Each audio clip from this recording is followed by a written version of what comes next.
A week before her birthday, my daughter said, the best gift would be if you died. So I did just that. I canceled the house payments, withdrew all the funds, and left. What I left on her table completely ruined her. You won't believe what my own daughter said to me on her 45th birthday. It was a moment that ripped my heart straight out of my chest and changed my entire life forever. What was meant to be a day of celebration quickly turned into a brutal confrontation, a shocking twist of fate delivered by the one person I thought loved me unconditionally. It was Rebecca's 45th birthday, and I, her mother, had arrived early at her beautiful home, clutching a cake I'd ordered specially from her favorite bakery. It cost a staggering $200, but for my only child, no expense was too great. I knocked, a smile plastered on my face, expecting to see her eyes light up like they used to when she was just a little girl. Instead, the door swung open to reveal an expression of pure, unadulterated annoyance. "Oh, it's you," she muttered, not even bothering to make eye contact. My smile faltered. "Happy birthday, my love," I managed, holding out the cake, candles already in place. "I brought your favorite chocolate with strawberries, just like when you were a kid." Rebecca sighed deeply, a heavy, audible sound that made my gifts feel like an unbearable burden. "Mom, we need to talk," she said, her voice dry, letting me inside without a single word of thanks for the cake. We settled into the living room of her stunning house, a house, mind you, that I had completely financed when she and David got married, a $50,000 down payment pull from my life savings. Money I'd meticulously saved, penny by penny, working grueling double shifts as a nurse for 40 long years. "You know, Mom," Rebecca began, that cold voice she'd developed over the past few years cutting through the air. "I've been thinking a lot about my birthday, about presents, and about what would truly make me happy." I nodded enthusiastically, a hopeful, eager anticipation bubbling up inside me. "Of course, my love. Tell me what you want, and I'll get it for you." "A trip, some jewelry, maybe that new car you mentioned?" Rebecca looked me straight in the eye, and what I saw there sent a glacial chill through my very bones, pure, undisguised contempt. "The one thing I'd love most as a birthday present," she said slowly, savoring each syllable, "is for you to just die." The world stopped. My breath caught in my throat. I literally felt as if someone had brutally ripped my heart from my chest. Her words echoed in my ears, an endless, horrifying loop. My daughter, my own daughter, had just wished for my death as a birthday gift. "What? What did you just say?" I managed to whisper, tears already welling up, blurring her contemptuous face. "You heard me," she continued, her voice so cold it felt like knives twisting inside me. "I'm tired of you, Mom. Tired of your constant calls, your unexpected visits, of you always being here bothering me. My life would be so much easier and happier if you would just disappear." My hands were shaking uncontrollably. 72 years of living, 45 years of being her mother, and I never, ever thought I would hear those words come out of her mouth.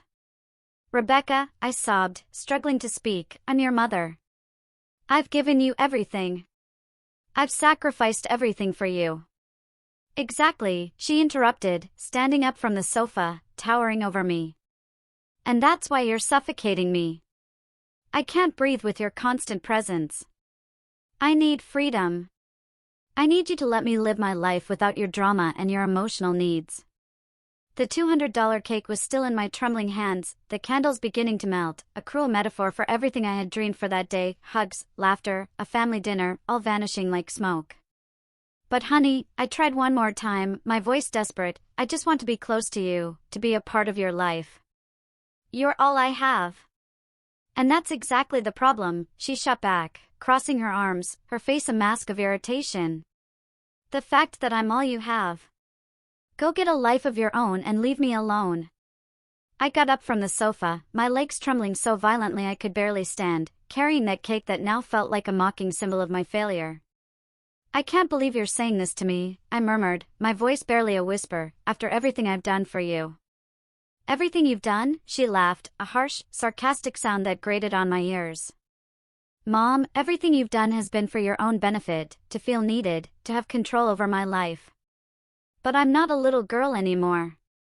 I walked toward the door, each step feeling like it was costing me years of my life.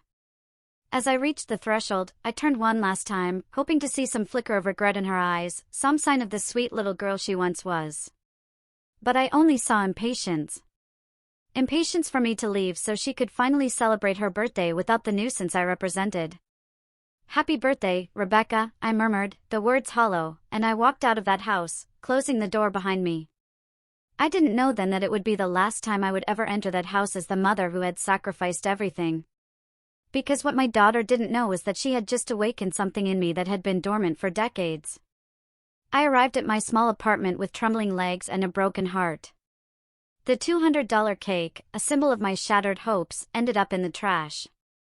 The melted candles were a reflection of the tears that wouldn't stop falling. I collapsed onto my old sofa, the very same sofa where I had nursed Rebecca as a baby, where I had read her stories for years, where I had cried tears of happiness every time she called me Mom. How had I ended up here? How could my own daughter, the child I had carried in my womb for 9 months, wish for my death with such icy coldness? I began to remember everything, absolutely everything, I had done for her over the past 45 years. When she was 3 and got pneumonia, I worked triple shifts at the hospital to pay for her medicine, $1,200 in antibiotics that my insurance didn't cover, money I got from selling my late mother's jewelry. When she turned 16 and wanted to go to the prom, I worked entire weekends for 4 months to buy her that pink dress that cost $800. I remember how her eyes sparkled when she tried it on. "Thank you, Mom. You're the best in the world," she had said, hugging me tight. In college, when she changed her major for the 3rd time, I paid for every semester without a single complaint, $42,000 in total, money I got by taking out a second mortgage on my house. "Don't worry, honey," I would tell her every time she called me crying. "Your education is the most important thing." When she married David, I organized and paid for the entire wedding, $35,000 so she could have the wedding of her dreams, the most elegant ballroom in the city, the most beautiful flowers, the menu she chose without worrying about the price. "I want my princess to have everything," I told her, signing check after check. And then came the house. That very house where she had just humiliated me. When Rebecca and David decided they wanted to buy their first property, I didn't hesitate for a second. "Don't worry about the down payment," I told them. "I'll take care of it." It was $150,000 from my life savings, the money I had been saving for my retirement. But it didn't end there. When the twins arrived 5 years ago, I became the free babysitter. Every night Rebecca wanted to go out with David, every time they had plans and needed someone to watch the kids, there I was, not charging a single cent, happy to help my daughter have the life she had always dreamed of.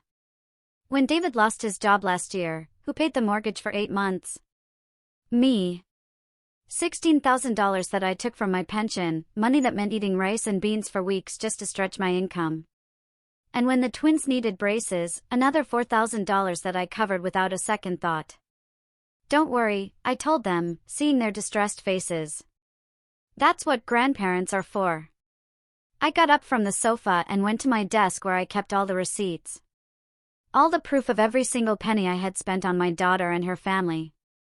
They were boxes and boxes of documents that I had kept, not because of mistrust, but because it made me proud to remember everything I had been able to do for them. I started doing the math, raising Rebecca from birth until she was on her own, approximately $200,000. College, $42,000. The wedding, $35,000.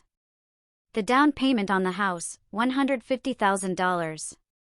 The mortgage payments when David was unemployed, $16,000. The twins' braces, $4,000. The birthday and Christmas gifts over all those years, at least $10,000 more. The total was devastating. Over $460,000, almost $500,000 that I had invested in my daughter's happiness. And all of it to hear that her greatest desire was for me to die. Tears fell onto the papers as I added and subtracted. If I had put that money in a savings account with compound interest, today I would have more than $600,000. I could be living in a nice house, traveling the world, enjoying a comfortable retirement instead of counting pennies in this tiny apartment. But no, I had chosen to invest in love. I had chosen to believe that the money spent on my daughter was money well spent, that every sacrifice was worth it, because in the end, I would have a daughter who loved me and would take care of me in my old age. How foolish I had been. I picked up the phone and dialed Rebecca's number. I needed to hear her voice one more time. I needed to confirm that she had really said those terrible words. "What do you want now, Mom?" She answered with annoyance after the fifth ring.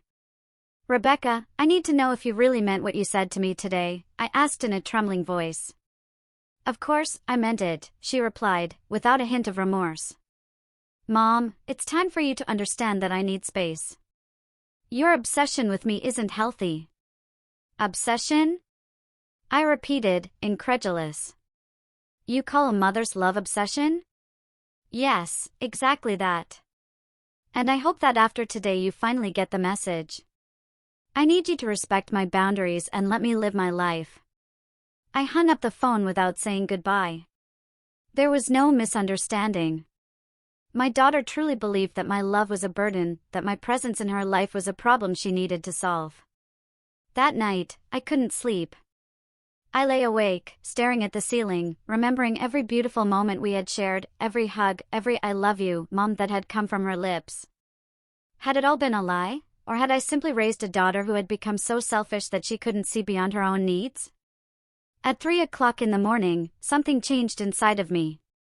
The sadness began to transform into something different, into anger, into indignation, into the clear understanding that I had been used, manipulated, and discarded like a used tissue.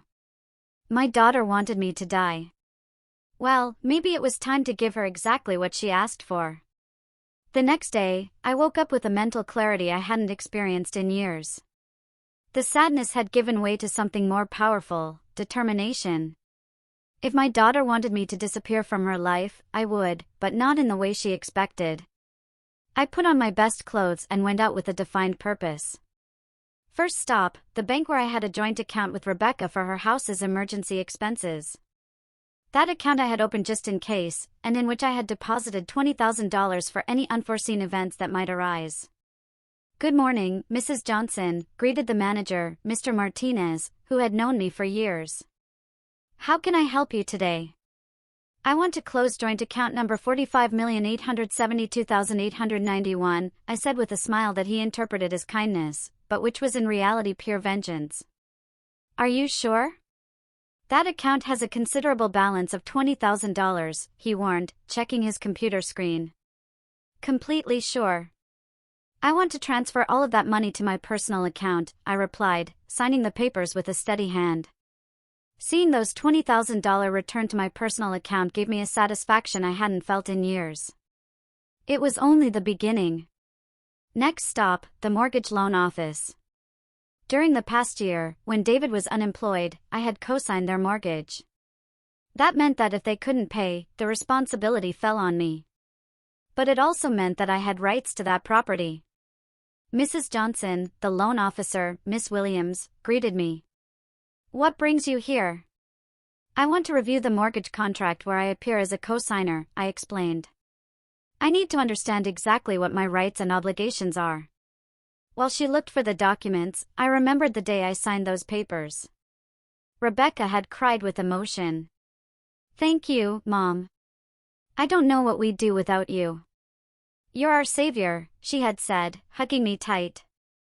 David had also thanked me, promising me they would never have late payments. "Here are the documents," Ms. Williams said, placing a thick folder in front of me. "As a co-signer, you are responsible for the payments if the primary holders cannot make them. But you also have the right to reclaim the property if you believe the debtors won't be able to fulfill their obligations." "Exactly," I confirmed, examining the papers carefully. "Is there a problem with the payments?" she asked with professional concern. "I am evaluating the situation," I replied, putting a copy of all the documents in my bag. "What would I have to do if I decided to exercise my rights as a co-signer?" "You would have to demonstrate that there's a risk of default or that there have already been significant delays. In your case, I see that you covered 8 months of payments last year, which is already sufficient evidence that the primary holders lack financial stability." Perfect. David had lost his job again last week, information that Rebecca had given me without thinking about the implications. She thought she was asking for help indirectly, but what she was really giving me were the weapons for my revenge. I left that office with a smile. My dear daughter had no idea of the storm that was brewing. Third stop, my personal lawyer, Mr. Anil Adams, a 70-year-old man who had been a friend of my late husband's. He knew my entire family situation and had witnessed my sacrifices for Rebecca for decades. Julieta, he greeted me warmly. What brings you to my office? It's not common to see you here. Anil, I need your help with something very important, I told him, sitting in front of his desk. I want to completely change my will. His eyebrows shot up in surprise. Has something happened with Rebecca? I told him everything. Every hurtful word, every moment of contempt, the coldness with which she had wished for my death on her own birthday. Anil listened to me in silence, his expression becoming more serious with each detail. Julieta, he said finally. I'm so sorry for what you're going through. I never thought Rebecca was capable of something like that after everything you've done for her. Me neither, I sighed. But I've made my decision. I want to change my will and leave everything to a charitable organization. I also want to set up a trust fund for my grandchildren, but Rebecca can't have access to that money until they turn 25. That can be done, Anil nodded, taking notes. Do you also want to change the beneficiaries of your life insurance? Of course. Anything with Rebecca's name on it? I want to change it. My daughter wants me to die, but when I do, she's not going to receive a single penny from me. We spent 2 hours reviewing all my legal documents, my $100,000 life insurance policy, my savings, my apartment, my investments. Everything that had once been designated for Rebecca would now go to the Orphans Foundation where I had worked as a volunteer for years. There's something else, I said when we were finishing. I want you to prepare all the documents to reclaim the house where Rebecca lives. As the co-signer of the mortgage, I have rights, and her husband just lost his job again. Anil's eyes lit up with understanding now. I see where you're going with all of this. Are you sure you want to go that far? Completely sure, I replied with a determination that surprised even myself. My daughter told me her life would be easier if I disappeared. Well, I'm going to disappear. But first, I'm going to make sure she understands exactly what it means to live without me and without everything I've done for her. When I left Anil's office, it was already dark. I walked through the streets of my neighborhood feeling renewed, as if I had woken up from a very long dream. For 45 years, I had lived for Rebecca.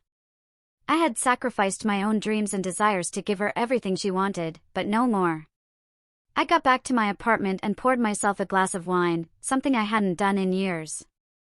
Toasting myself was something completely new, but it felt incredibly liberating. I took out my phone and dialed a number I had saved months ago, but had never dared to use. It was for a travel agency specializing in retirees that offered packages for living abroad. Good evening. This is Juliet Johnson, I said when they answered. I saw your promotion about living in Switzerland. Could you send me complete information? Of course, Mrs. Johnson. Switzerland is a very popular destination among our clients. We have several programs, from temporary stays to permanent residency. What kind of information do you need? Everything, I replied without hesitation. I want to know everything about how a 72-year-old person can start a new life in Switzerland. After hanging up, I stood at the window looking out at the city where I had lived my entire life. Soon, all of this would be just a memory. My daughter had asked for my disappearance as a birthday gift, and I was going to grant it to her in the most spectacular way possible. What Rebecca didn't know is that her wish was about to become her worst nightmare. The next few days were a roller coaster of emotions and secret preparations. Every morning, I woke up with a mix of pain and determination that pushed me forward with my plan. It was as if I had woken from a long slumber where I had lived only to please my daughter. And now, finally, I was living for myself. On Wednesday morning, my phone rang. It was Rebecca. For a moment, my heart sped up, thinking that maybe she had reconsidered, that she might apologize for the terrible words she had said. How naive I still was. Mom, she said in that cold voice she had adopted lately. I need you to do me a favor. Not even a hello or how are you. She went straight to the point as if I were her personal assistant. What do you need? I asked, curious to see how far her audacity would go. The twins have a presentation at school on Friday, and David and I have an important work dinner. Could you watch them that night? The irony was delicious. The same woman who had wished for my death as a birthday gift was now asking me to watch her children as if nothing had happened, as if I were a resource available 24/7. I can't, I replied simply. What do you mean you can't? She asked with genuine surprise. Evidently, she wasn't used to me saying no. I have other plans, I lied, with a smile she couldn't see. What plans could you possibly have? She asked with that condescending tone that hurt me deeply. As if at 72 years old, I didn't have the right to have a life of my own. Plans that are none of your business, I replied, keeping my calm. Find another sitter. But Mom, I can't get a sitter on such short notice. Besides, since when do you charge me to watch your own grandchildren? There it was. The emotional manipulation she had used on me for years. But this time, it wouldn't work. Since you told me that your greatest gift would be for me to die, I answered with coldness. If you want me to disappear from your life, I'm starting now. There was a long silence on the other end of the line. Finally, Rebecca let out a sarcastic laugh. Seriously, you're going to punish me like you're a little brat, she said. I thought after a few days the drama would be over. It's not drama, Rebecca. It's respect for your wish. You wanted me to disappear, so that's what I'll do. Fine, she said with annoyance. If you want to be that childish, that's on you. But don't come crying later when you're lonely. She hung up without saying goodbye. Perfect. Every interaction confirmed that I was making the right decision. That afternoon, I went to the bank again. This time to do something I never thought I would, withdraw most of my savings in cash. It was $30,000 that I put in an envelope and stored in my personal safe. The money I would need for my new life in Switzerland. I also called the travel agency and confirmed my trip, a flight to Zurich for next Tuesday with the option to extend my stay indefinitely. The initial cost was $5,000, money I paid without blinking an eye. It was the most expensive and most intelligent investment I had made in years. On Thursday morning, I received an unexpected visit. It was my neighbor, Elvira, a 68-year-old woman who lived in the apartment next door and with whom I had developed a friendship over the past 5 years. Julieta, she said, sitting in my living room with a cup of coffee. You look different these days. Has something happened? Elvira had been a silent witness to all my sacrifices for Rebecca. She had seen me cancel plans with her to rush over whenever my daughter needed me. She had seen the bags of expensive food I would buy to take to Rebecca while I ate canned soup to save money. I told her everything, every painful detail of what had happened on Rebecca's birthday. And also all the plans I had been making during the week. My God, Julieta, Elvira murmured, her eyes filled with tears. I can't believe Rebecca would say something so cruel to you after everything you've done for her. The worst part is that she said it as if it were the most normal thing in the world, I explained. As if I were a nuisance in her life that needed to be eliminated. And you're really going to Switzerland? Yes, I replied firmly. I've already bought the ticket. I'm leaving on Tuesday. Elvira took my hands kindly. You know you have my full support, right? What Rebecca did to you is unforgivable. There's something else, I said, lowering my voice. I'm going to need your help with something very important. I explained my complete plan, how I wanted Rebecca to believe I had truly died, at least for a while. Elvira would be my accomplice, the person who would find my empty apartment and my farewell letter. It's brilliant, Elvira murmured with a mischievous smile. That ungrateful child is finally going to understand what it means to lose you. Will you help me? Of course, I will. In fact, I think it's exactly what Rebecca needs to wake up. That night, I worked on the most important letter of my life, the letter that Rebecca would find on her table, and that would change everything forever. I wrote and rewrote every word, making sure it conveyed exactly what I wanted to say. My dear Rebecca, the letter began. You asked me as a birthday gift to disappear from your life, and I have decided to grant your wish. When you read this letter, I will already be far from here, starting the life I should have lived years ago instead of sacrificing it all for you. I continued writing for hours, documenting every penny I had spent on her, every sacrifice I had made, every opportunity one had missed by always being available for her needs. But it wasn't a bitter letter. It was an educational letter. I wanted her to understand exactly what she had lost. Along with this letter, you will find all the legal documents I have signed this week. I continued writing, the change of will, the cancellation of your health insurance that I paid for, the notification that as the co-signer of your mortgage, I have decided to exercise my rights due to David's job instability, and the cancellation of all financial benefits you received from me. It was a 23-page letter that meticulously detailed everything that was going to change in her life now that I had disappeared, just as she wanted. Your life will be much easier without me, the letter ended. But it will also be much more expensive. I hope it's worth it.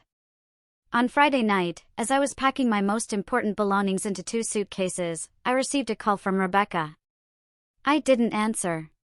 She called 3 more times, but I simply let the phone ring. I had nothing left to say to her. The next day, Saturday, David appeared at my door. He looked exhausted and desperate. "Julieta," he said in a pleading voice. "Rebecca told me what happened between you two. I know what she said was wrong, but please don't do this to our family." "Do what?" I asked, feigning innocence. "Stop helping us. Just withdrawing from our lives like this. The kids need you. We need you." How interesting. When Rebecca wanted to get rid of me, I was a nuisance. But when they realized everything I did for them, suddenly they needed me. "David," I said calmly. "Your wife was very clear with me. My presence in her life is a burden she no longer wants to bear.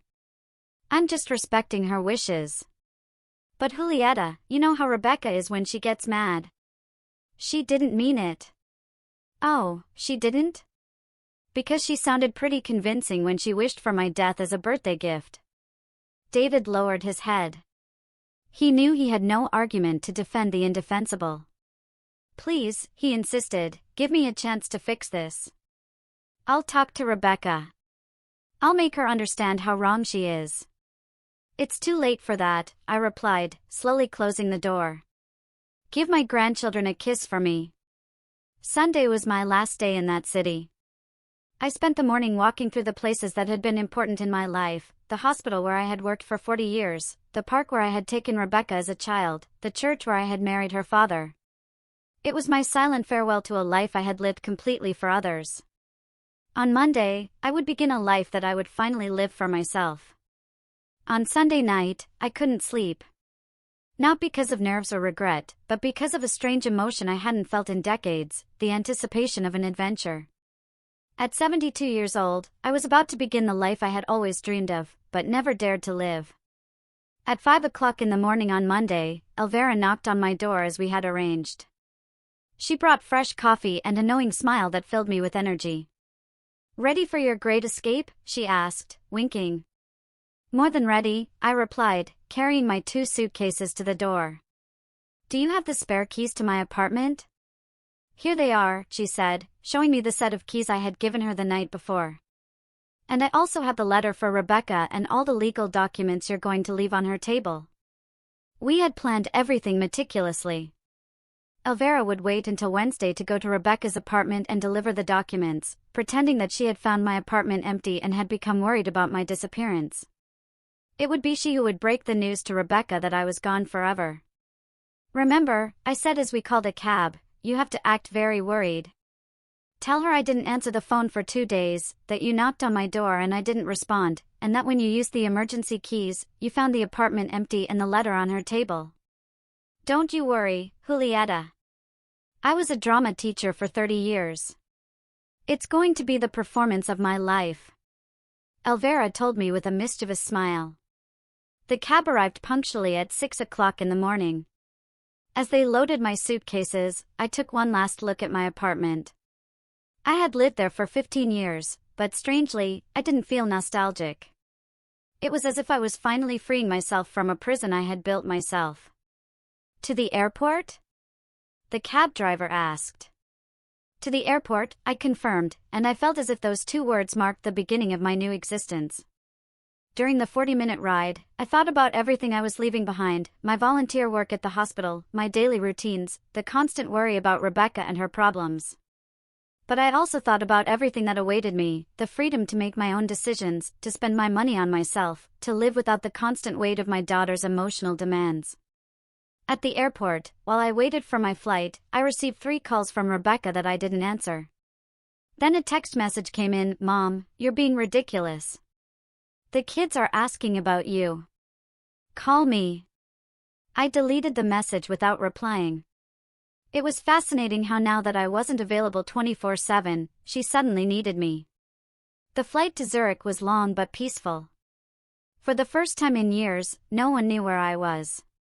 No one could call me to ask for favors, money, or time. It was an intoxicating feeling of freedom I hadn't experienced since before I became a mother. During the 12-hour journey, I wrote in my journal everything that had happened in the last week. Every detail, every emotion, every decision that had led me to that moment. I wanted to remember exactly what it felt like to free myself from a toxic relationship, even when that relationship was with my own daughter. I arrived in Zurich on Tuesday night local time. A representative from the travel agency was waiting for me at the airport with a sign that had my name on it. He was a young, kind man named Klaus who spoke perfect English. "Mrs. Johnson," he greeted me with a genuine smile. "Welcome to Switzerland. I hope you're ready for a new adventure." "More than ready," I replied. And for the first time in weeks, my smile was completely authentic. Klaus took me to a beautiful furnished apartment in the center of Zurich that he had rented for 1 month while I decided if I wanted to stay permanently. It was small but cozy, with windows that overlooked a lovely park and a partial view of the lake. "Here's all the information about the city," Klaus said, handing me a thick folder. "Places to eat, activities for people your age, German classes, social groups. I've also scheduled a meeting for you with a financial advisor for tomorrow afternoon to help you with the paperwork if you decide to stay permanently." That night, I slept better than I had in years. There was no phone that could ring. No one who needed anything from me. No responsibilities beyond taking care of myself. On Wednesday morning, I woke up early and went out to explore the city. I had breakfast at a charming cafe by the lake. I bought fresh flowers for my temporary apartment. And for the first time in decades, I spent money on something completely unnecessary: a beautiful silk scarf that cost $100. I bought it simply because I liked it, without worrying about the price or whether that money could be better invested in my daughter's needs. As I walked through the streets of Zurich, I mentally calculated how much money I had spent on Rebecca in just the last 5 years. Between the mortgage payments when David was unemployed, the twins' braces, the constant gifts, the gas to go watch the kids, the food I always brought when I visited, it had been at least $50,000.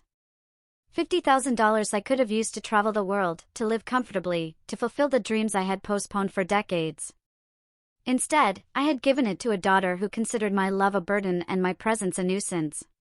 At 2 o'clock in the afternoon, Zurich time, I calculated that it would be 8 o'clock in the morning in my hometown. Elvira would be preparing to go to Rebecca's apartment to deliver the letter that would change everything.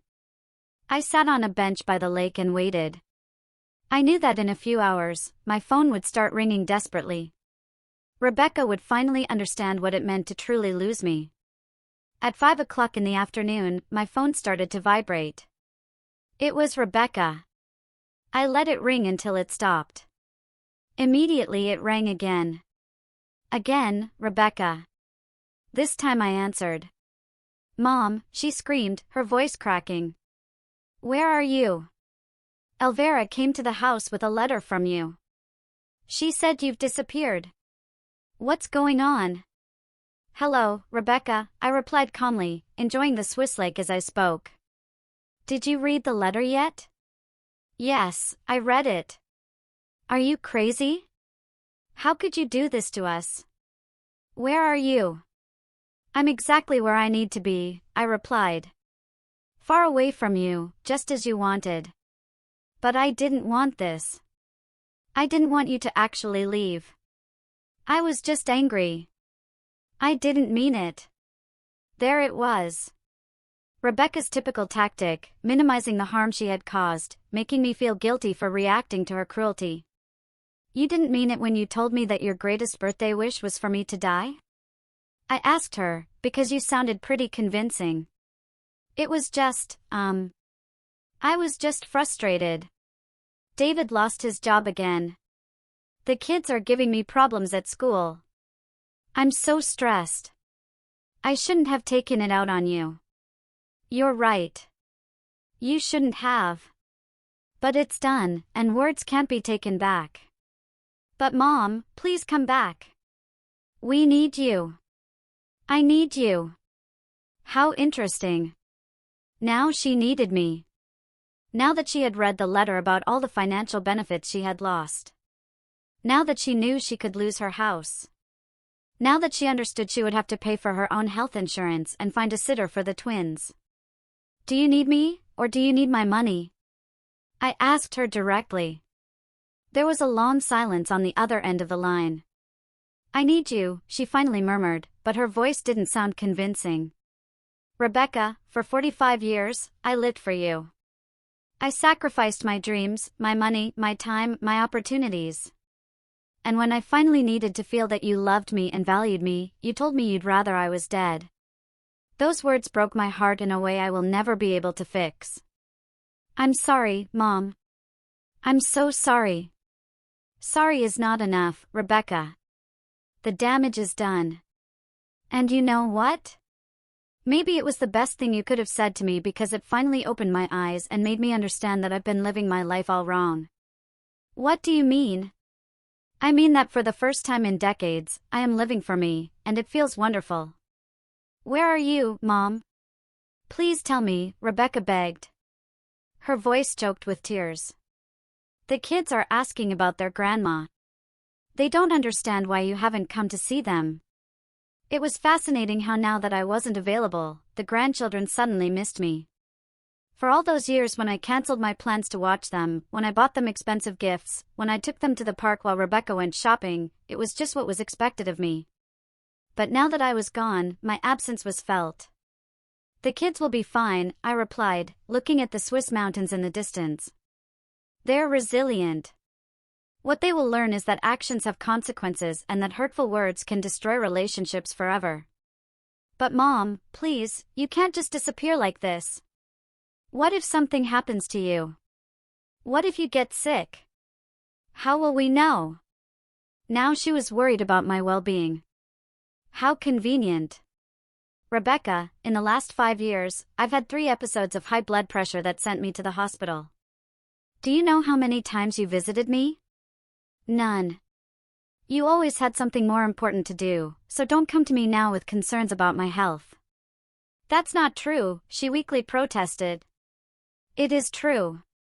The first time I was hospitalized, I called you from the emergency room. You told me you couldn't come because you had a hair appointment. The second time was David's birthday, and you were celebrating. The third time, you simply didn't answer the phone. The silence on the other end of the line confirmed that she remembered every single occasion perfectly. I thought it wasn't serious, she murmured. Of course, because my health was never a priority for you, but my checks were. It's not about the money. Rebecca screamed.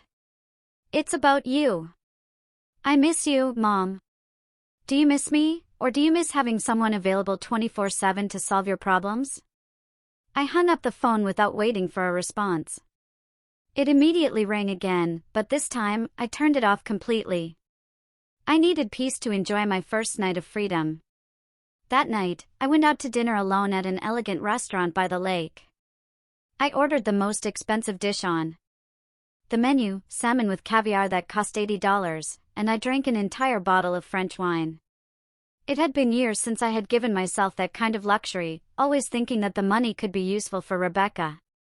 The next day, Thursday, I turned on my phone and found 47 missed calls and 23 text messages, all from Rebecca and David. The messages evolved from pleas to threats. Please, Mom, answer. We're so worried, the first one said. If you don't answer, we're going to call the police, the fifth one said. The 10th one threatened, "We already called the police.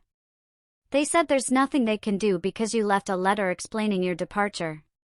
The 15th one admitted, "The bank called us. You canceled the joint account. How are we going to pay for emergencies?" The 20th one said, "It was beautiful to see how the concern for my well-being quickly turned into panic over the financial implications of my absence. I decided to answer just one message: I'm fine. I'm exactly where I need to be. Don't look for me." The response came in less than 5 minutes: "You don't understand what you're doing. You're going to ruin us. The mortgage lawyer called us. He says you can take our house." There it was. The truth. She wasn't worried that I might be suffering or in danger. She was worried because she had finally understood the financial implications of losing me. I replied, "Now you understand what it's worth to have me in your life. Too bad you realized it too late." That afternoon, I had my meeting with the Swiss financial advisor. He was an older, very professional man named Herr Meyer who helped me understand all my options for permanent residency in Switzerland. "With your current savings and your American pension," he explained, "you can live comfortably here for the rest of your life. Switzerland has excellent medical care programs for retired foreigners, and the quality of life is exceptional." For the first time in years, I spoke openly about my finances without worrying about saving money for Rebecca's emergencies.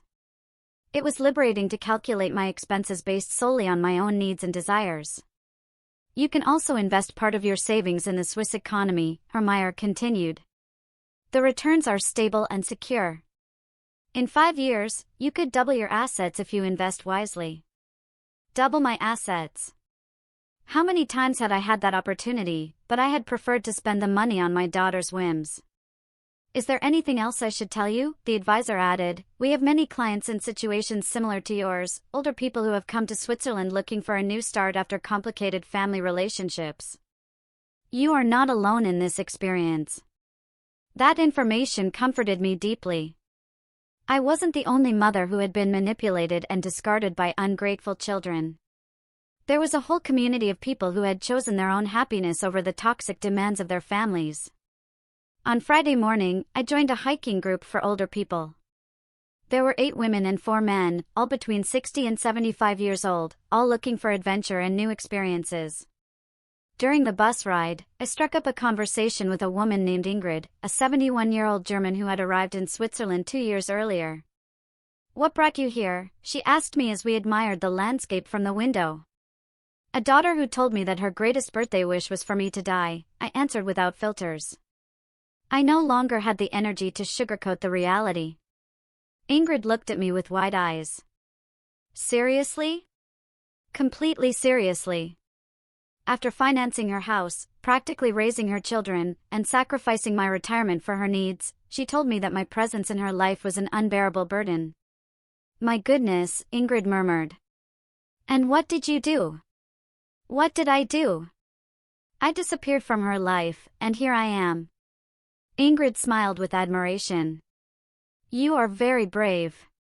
It took me 5 years to make the decision to walk away from my toxic family.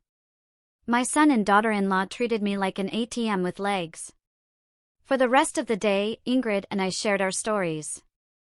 She had come to Switzerland after realizing that her adult children only contacted her when they needed money for their vacations, their new cars, or their whims. When she decided to set boundaries, they accused her of being a selfish mother and threatened not to let her see her grandchildren. The first few months were difficult, Ingrid confessed as we walked through a medieval town. "Guilt ate me up. I thought maybe I was really selfish, that a good mother should always sacrifice for her children." "And what changed your perspective?" I asked. "I realized that my children never wondered if I was happy, if I had enough money for my own needs, or if my constant sacrifices were hurting me. They only cared about what I could give them. That's not love, Julieta. That's exploitation." Her words resonated deeply in my heart.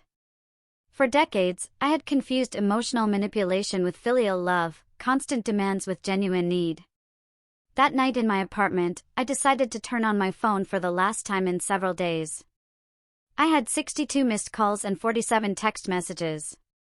Most of them were from Rebecca and David, but there were also some from unknown numbers. I read the text messages chronologically, observing the evolution of my daughter's panic. The first ones were still emotional. "Please, Mom, please come back. We need you. The kids are crying for you." But they gradually became more desperate and financial. "The bank called us for a meeting on Friday. They say that as the co-signer, you have the right to reclaim the house. They can't take our house away for a misunderstanding." By the fifth day, the messages had become aggressive. "This is ridiculous. Mom, you're ruining our lives over a tantrum. Act like an adult and come back." And finally, desperate, I called all the hospitals, the police, your friends. "No one knows where you are. If something happens to you, it's going to be my fault. Please, just tell me you're okay." It was fascinating to observe how at no point did Rebecca genuinely apologize for wishing me dead.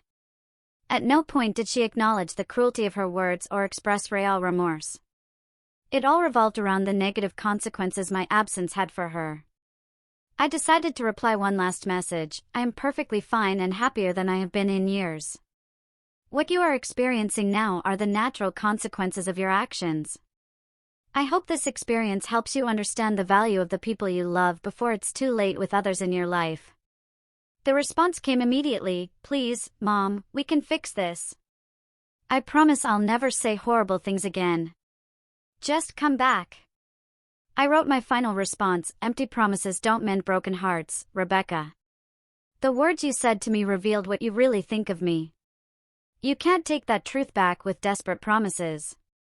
After sending that message, I blocked her number and all the numbers associated with David. I also blocked the unknown numbers that had been calling me. It was time to close that chapter for good. On Monday morning, I met again with Hermione to sign the papers that would allow me to reside permanently in Switzerland. I also made arrangements to permanently transfer my American pension and begin the process of selling my apartment in my hometown. "Are you sure you want to make this permanent?" Hermione asked me. "It's a very big decision." "I have never been more sure of anything in my life," I replied, signing each document with a firm hand. "For the first time in decades, I'm making decisions based on my own happiness, not on the demands of others." That afternoon, I received a call from Elvira, my dear neighbor and accomplice. Her voice sounded excited. "Julieta, you have to hear this," she said. "Rebecca came to my apartment yesterday crying hysterically. She begged me to tell you to come back, that it had been a terrible misunderstanding." "And what did you tell her?" I asked.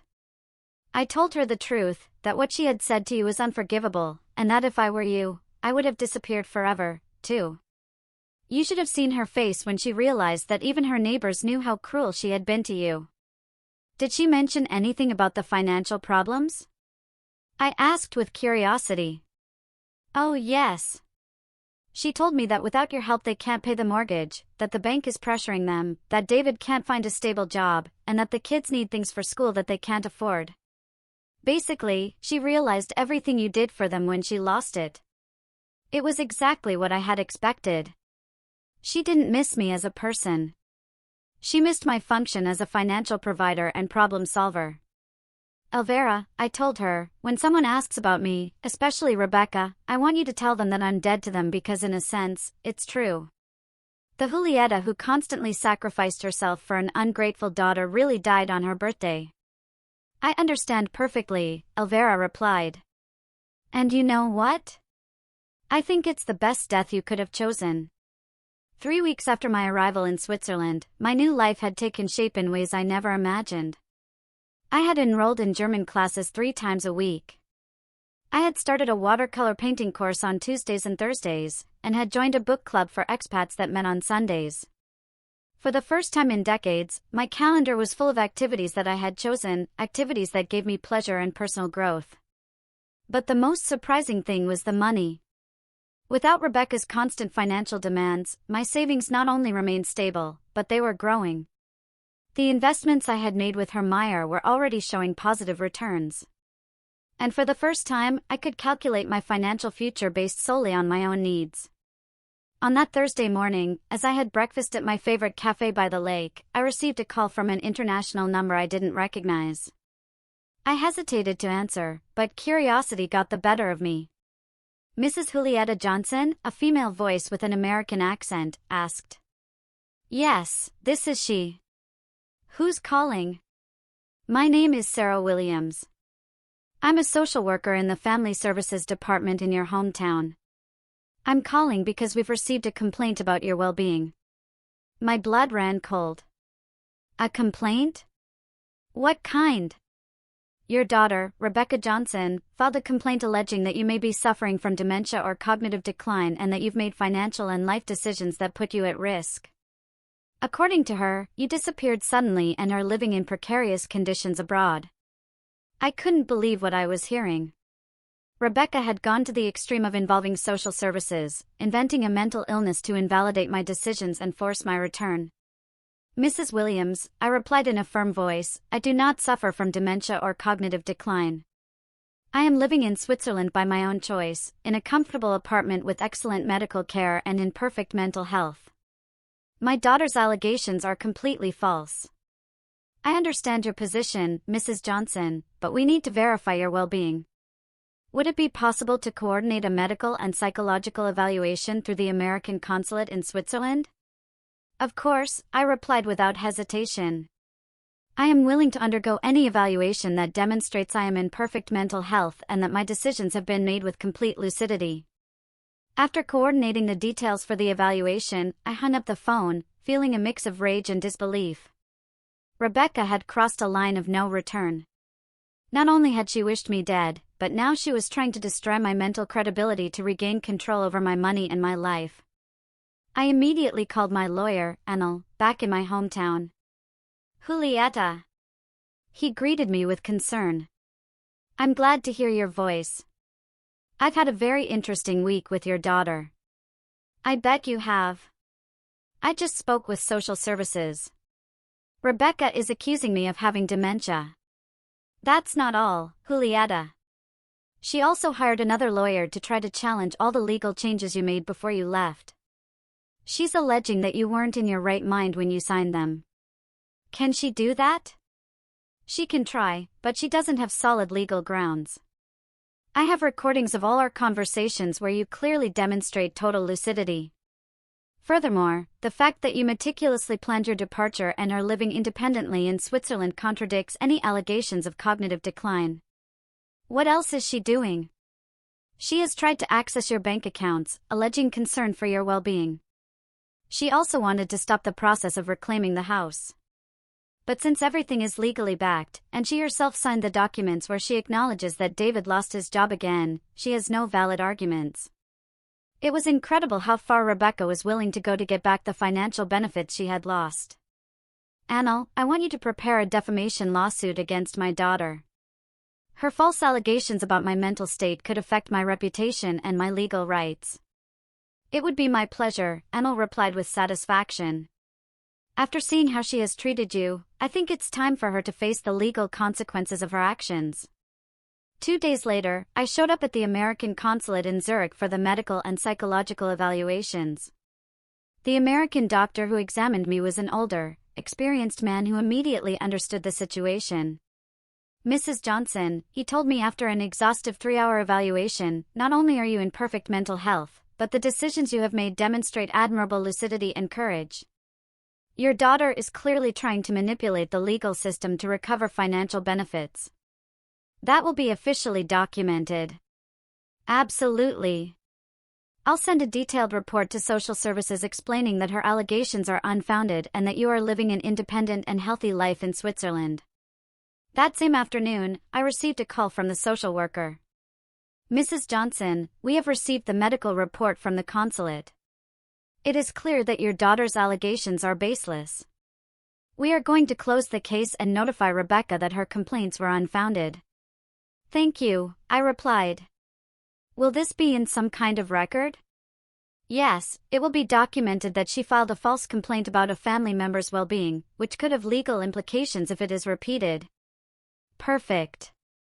Rebecca had not only failed in her attempt to invalidate my decisions, but now she had an official record of filing false complaints. That night, I decided to do something I had been putting off: write an open letter detailing my entire experience. Not for Rebecca, but for other mothers.